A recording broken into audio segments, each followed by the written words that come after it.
Josh with Combat Sports Today. I'm joined with Blake Honey Badger Smith. What's going on, man? Not much, man. Beautiful day. Yeah, How we doing? Pretty good on this Sunday. It's pretty nice out here as well.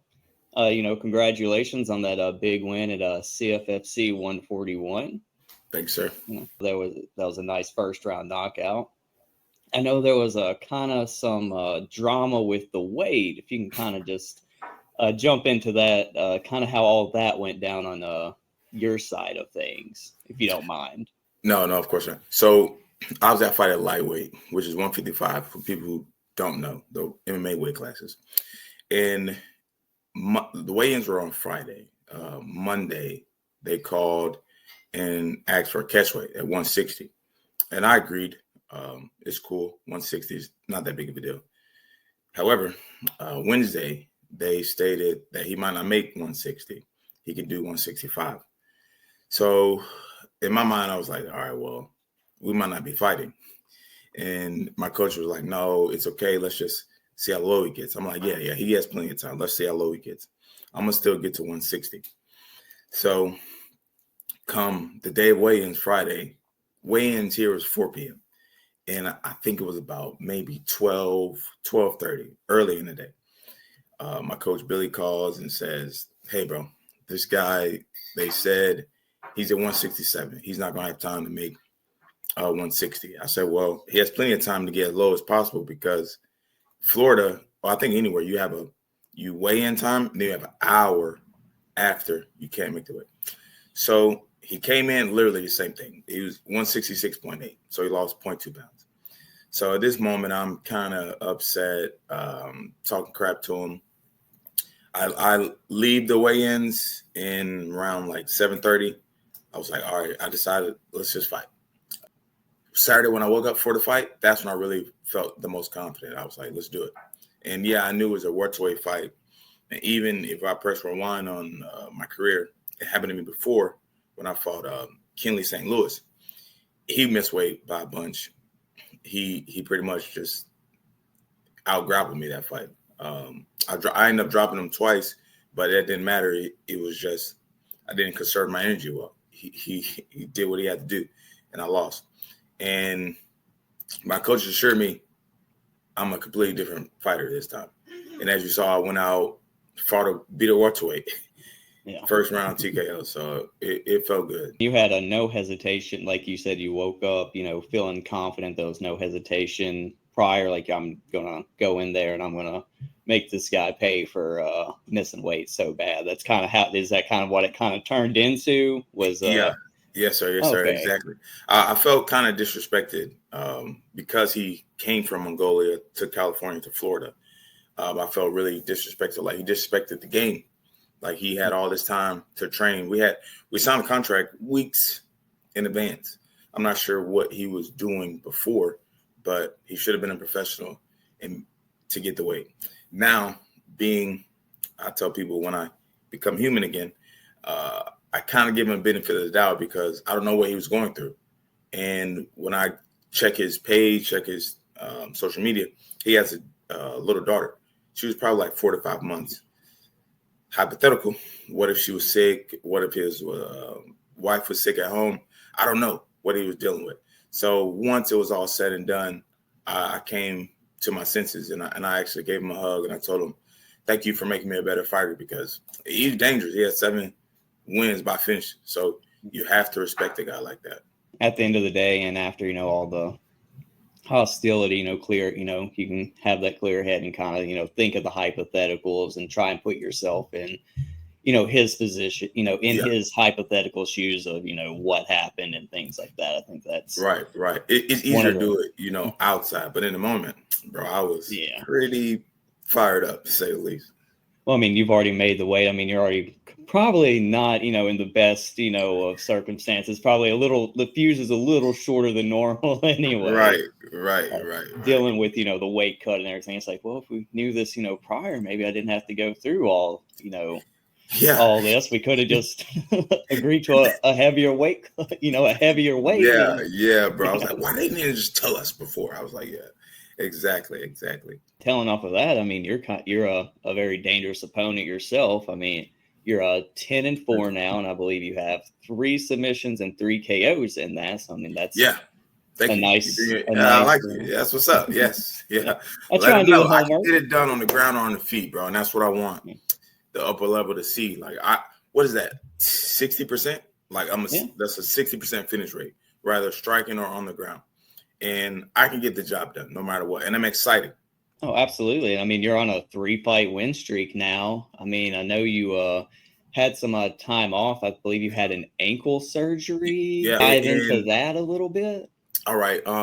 So I vacated my CFFC lightweight title, went to Bellator, broke my ankle, came back and was kind of at a crossroads because when I went to Bellator, the biggest fight of my career thus far, I didn't really have a team behind me. I was in the midst of switching camps. Things were at the gym that I was at. I needed higher level guys, and the coach there didn't agree, which is why they are where they are. I'll just say that about them. But then I had to switch is why I am where I am to this point. I'm 3-0. I'm glad I met the coaches that I have now. And I thought I was good. Nah, I'm way better now, bro. Like the Blake now would kill the Blake that fought for the title before.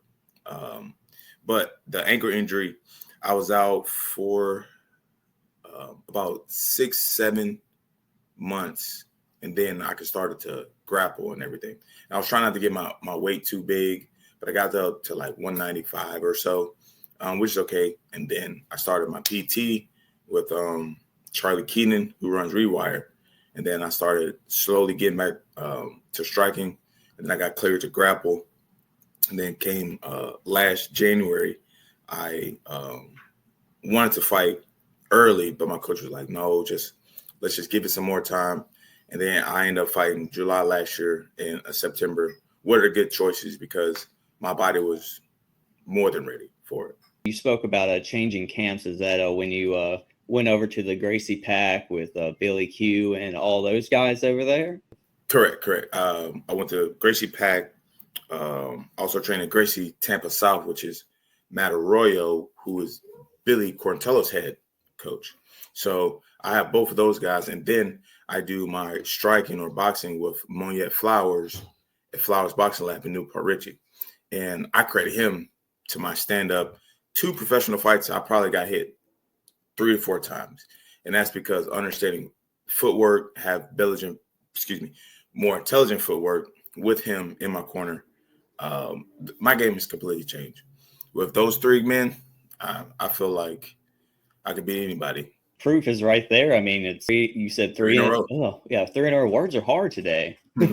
3 in a row, and coming off a pretty significant injury like that. I mean, some people of hard injury like that sometimes you don't see them the same way, and you're just like you said would beat the old Blake. Yeah. So you're even better coming off of that with those guys. And you mentioned fighting in Bellator, and that's kind of hindsight now, like looking back on that, is that kind of like a real cool moment now that they were up there with one of the bigger organizations? Like we're looking back on them kind of like we did Strike Force and WEC and Pride now. Is that like something that's how do you feel like looking back and having that accomplished? And it makes me feel privileged, because not a lot of people can say they fought for Bellator on a big stage like that. I was blessed to go to Hawaii at that. A lot of MMA guys will never get out of the regional scene. I'm probably top 5%. And then when I go to the UFC, that's another small percentage that I'm going to be honored for. And I know I can get there, and I will. And to speak on my ankle, I got even plates and screws in there. So it was a little discouraging, but I stayed in the gym. I was at, and that's why I give a huge shout out to Coach Moniette, because he still was. I was able to go to the boxing gym, get on the Aerodon bike, the row machine, just to keep my brain sane. I would go watch sparring. He would tell me to stay in the gym so I wouldn't get in a depressed state, so to speak. Going through it, it was kind of a good thing in a sense, because I came more analytical with my approach and how I studied. I take way more notes now. I did before, but now I'm really even more of a student of the game because I'm still learning. Oh, that's awesome that you were able to, turn that kind of a negative into a positive type of thing, and become so much better and learn from it. Like you said, the analyticals and, Yeah, more attention to details and things like that. way more, bro. And you mentioned, getting into the UFC. On that, would you take a short notice at 170 or would you just strictly 155 because you, like I said, you kind of So half fought that's at funny you 170? asked. So one of my teammates asked me, he's like, Blake, would you do that? I was like, if the fight is right, I definitely would. I wouldn't fight Hamza at 170. You know what I'm saying? Unless I could take a gun in there with me. See how I can't. So Yeah. I probably won't take that one. But if the fight is right, for sure. But I don't walk around too big, honestly, bro.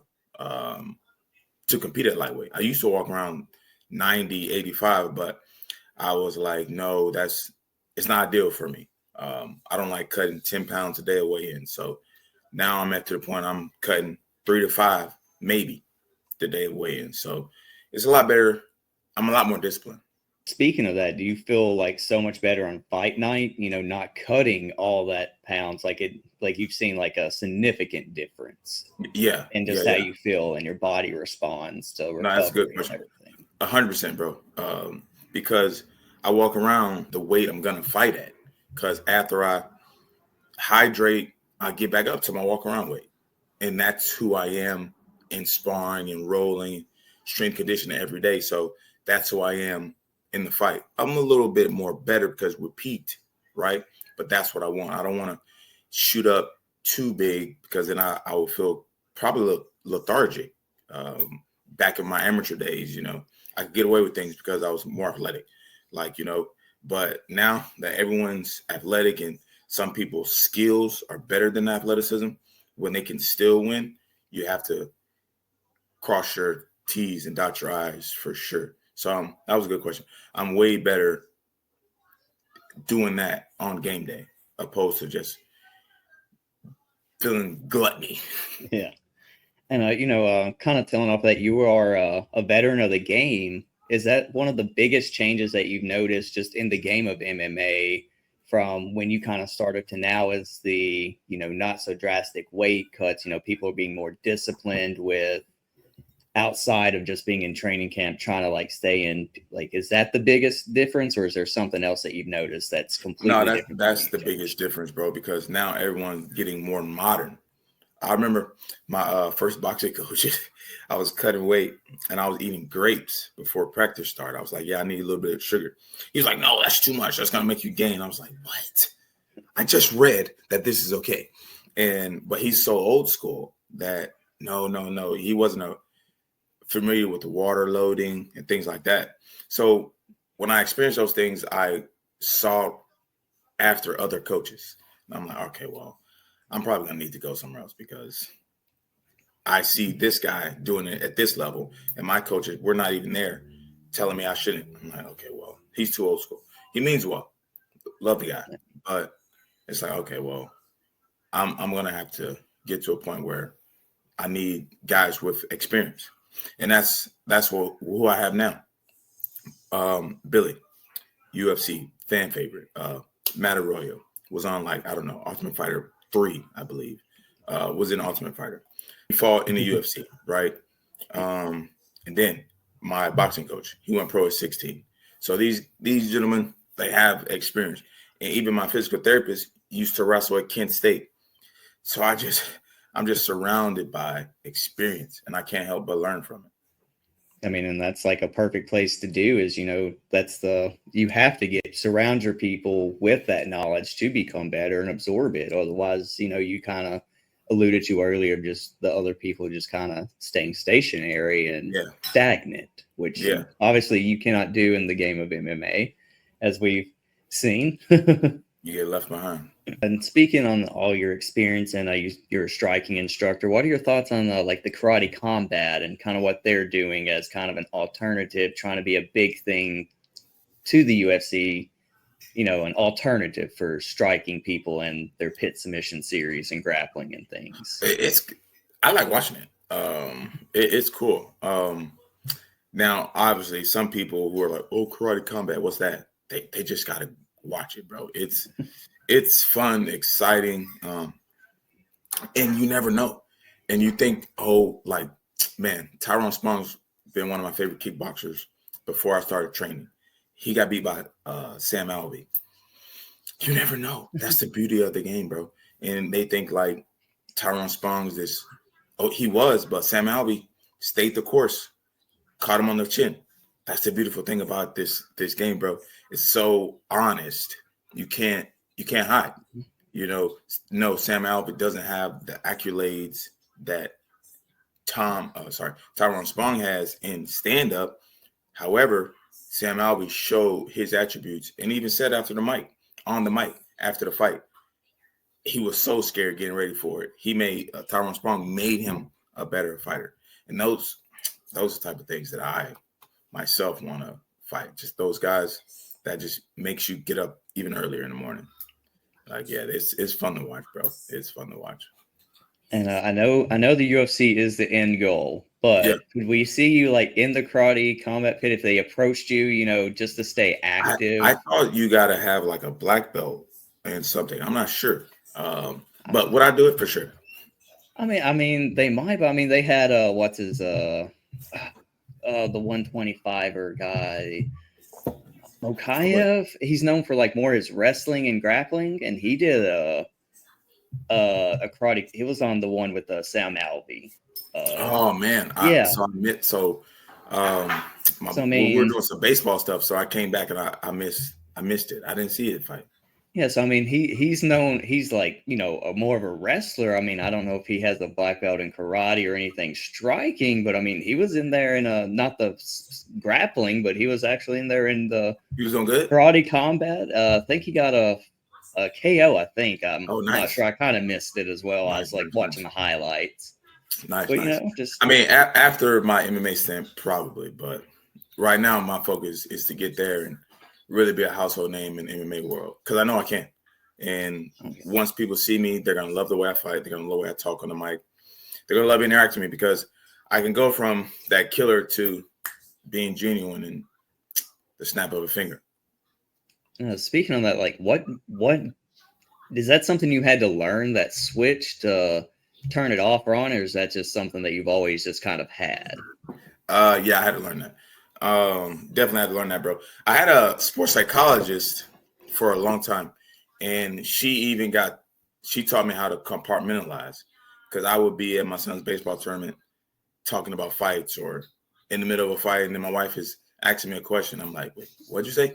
And I'm thinking about combos or what I learned in class. So I definitely had to learn how to compartmentalize. It's just the experience, knowing when to turn it on, when to turn it off. Leading when I'm in the back, I see guys, they look like they have anxiety, like they're ready to fight, but I'll take a nap before the fight. I eat my snack, fruits, whatever I have. I get up and then I start doing my I'm talking to myself in a sense, but I'm giving myself positive affirmations after positive affirmation, and I don't care who hears it. And some people will like it. Some people, you can tell they just look at me. But some people, I was actually in the locker room with Thad Jean. He fights for PFL. Kenley St. Louis fought on the same card that I was on, and I was doing that. And he was like, bro, I love that. You got to keep doing that. God bless you. And I was like, hey, thank you, bro. And that was kind of our little talk right there because I just fought his guy, but there was no love lost. When I saw Kenley, I was like, what's up, bro? Go do your thing. He's fighting at welterweight now. So it kind of makes me feel good. Like, you know what I mean? Oh, I lost to this guy. Oh, he's a welterweight. I knew you know what I mean? I knew he shouldn't have been a lightweight. So I hope Kenley does well. I hope he goes to PFL and does good. But having guys like that who you see in his interviews and on his social media talk about God and real positive affirmations, and you have to do it, and don't let people deter you or make you insecure because of your confidence. So, man, it just time, martial arts, just being martial artists. I'm a fighter who does martial arts. I'm not a martial artist who fights. There's a big difference. Just tailing in off of that, what do you do to unwind to, re-center yourself from the fight game? Coffee. Honestly, I love going to my son's baseball tournaments. So that really does help. And now my daughter, she's getting older. She wants to do softball. So that's going to help. That's doing things like that. But just being with my wife and kids, that is just surrounding yourself with family. That's always, something good to unwind and, really help center yourself on, the main things in life, what you're doing everything for. Mm-hmm. And I was just kind of on your social media a little bit, and I noticed you share like a lot of inspirational quotes and a lot of quotes. Appreciate it. What's one that resonates with you the most? The one from Nelson Mandela. It seems impossible until it's done. That's not. Let me actually get it verbatim for you. But yeah, thanks for noticing that, bro. I'm gonna keep doing that. Someone told me I should start doing that a little bit more, and I was like, nah, people really won't receive it well. But that's the thing. Now I can be confident. It doesn't matter. Someone will.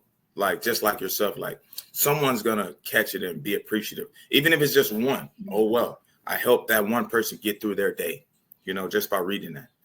Nelson Mandela says, it always seems impossible until it's done. And that is pretty much like how my life is, kind of. Like, it seems impossible until it's done. And then people are going to be like, oh, I knew you could do it. The people that's been in my corner, like my wife and my kids, they know I could do it. And they've seen me go through it, and they know I can be there. Things like that. Even when you right now, you're starting right now, but you want to go farther. Who says you can't be bigger than Joe Rogan? Yeah.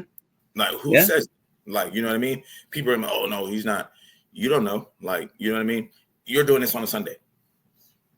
This is how you start, bro. Like, yeah. Yeah. I do appreciate it, and like you said, it's you sharing that stuff is you don't know who's going to see that, what they're going through that day. That may be the one thing that they see that sparks in them that change to, keep going on and, and they do succeed and comes into that, what you just said, that quote of it seems impossible till it's done. And maybe that person wouldn't have kept trying or, maybe I would keep trying to do this to be the next Joe Rogan, Theo Vaughn type of guy. Unless, hearing the positive feedback, and, that's always good to be positive. And how do you just maintain that positivity? How did you acquire that over life? Don't get me wrong. I have my dark moments where I'll feel insecure, but I'll just, whenever I hear it, I'll just talk to God and be like, forgive me. Don't let that consume me. Like, keep my thoughts positive. You know where my heart is, God. And I'm always, faith without action is dead. So if I'm just talking like, oh, I want this, I have to go to the gym, like do the extra miles when no one's in the gym. Like, you know what I mean? You have to do this right now when you could be eating family dinner, like, you know what I mean? But you're doing this right now. So you're going to have your doubts, bro. You're like, oh, this view's only got 1,000. This other one got 2,000. Keep chipping away. That's what I'm doing. I'm just keep chipping away until I get there, until I have 2 different cars for the weekend. My wife doesn't have to go to work, and then I get my mom an allowance every month. And I say things like that. It's crazy, but why not? Why not me? Like, Yeah, it absolutely can be, and you're on the way there, and that mentality has gotten you there. So I mean, you're showing the evidence that the mentality and everything is one of the most important things of kind of the game. Yeah. And everyone saw it like with Conor or Floyd, and they think they're arrogant, but I just feel like they saying what they truly believe. So that's helped me. Like, I'm gonna do that. Say what I believe and mean what I say.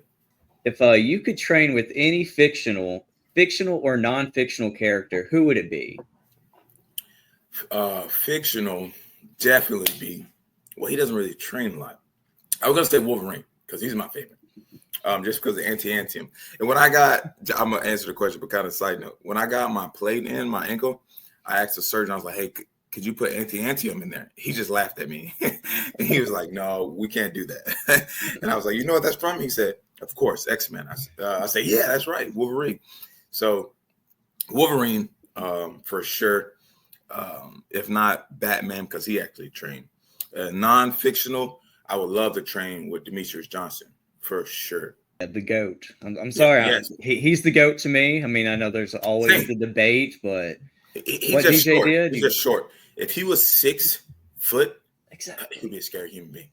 I mean, I think that's why he gets looked over. You know, the flyweights kind of got looked over for a while, but it's like if he did that same career, but say 30 pounds heavier, he would be like, I don't think we'd be having the discussion. That's just me, though. 100%, bro.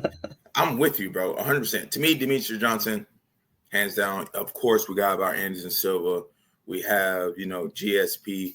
But the way Demetrius mixes the striking with the grappling, it doesn't matter. Like, I seen him train with Nicky Rod. I don't know if you had time to watch that, but it's good to watch him. Even he was training with Khabib. Just the way he wrestles, just the way he just does everything is a chef's kiss. Yeah, it's just I don't know how he's next worldly. Like he's like S tier, like God, like up there, ultra instinct, crazy level guy. Yeah, I would love to meet him, or even just say for him to say, Blake, I love the way you fight. That I would be like, oh my God. I'll probably be like, oh gee, Demetrius is my favorite for sure. Man, hopefully you get that link up and get to train with him, and hopefully we get that you get that UFC call up here soon. Yes, sir. Is there any special people, sponsors, training partners you want to give a shout out to real quick? All my teammates. I don't want to say one in particular because then they like, oh, you didn't say my name, because that's happened before, right? MMA guys, bro. All my teammates, all my coaches, my family, my wife and kids, they deal with me the most, right? They see my mood changes. I had a boxing teammate. He was like, man, this is the first time him around me for a fight. He was like, Blake, you just switch. I just see it in your eyes. I was like, yeah, I know. I got it. It's more purposeful. And then my wife was like, yeah, that's how he is. Like, she knows, you know what I mean? It's just a different switch. It's just the intensity builds up to game day. So definitely my family, man, my teammates, my boy, he's been a sponsor of mine for a while. Angry Elephant, Gene Farmer, his wife, Beth, and all the new sponsors that we're trying to talk to. So let's hopefully good news with them too when they come on board, And again, thank you for taking the time out on, Sunday to speak with us. And we're looking forward to seeing some good things from you coming up in the future to keep this steam rolling from 2024 to 2025, man. Yes, sir. It will. You will, man. It was good talking to you, bro. Thanks for having me on.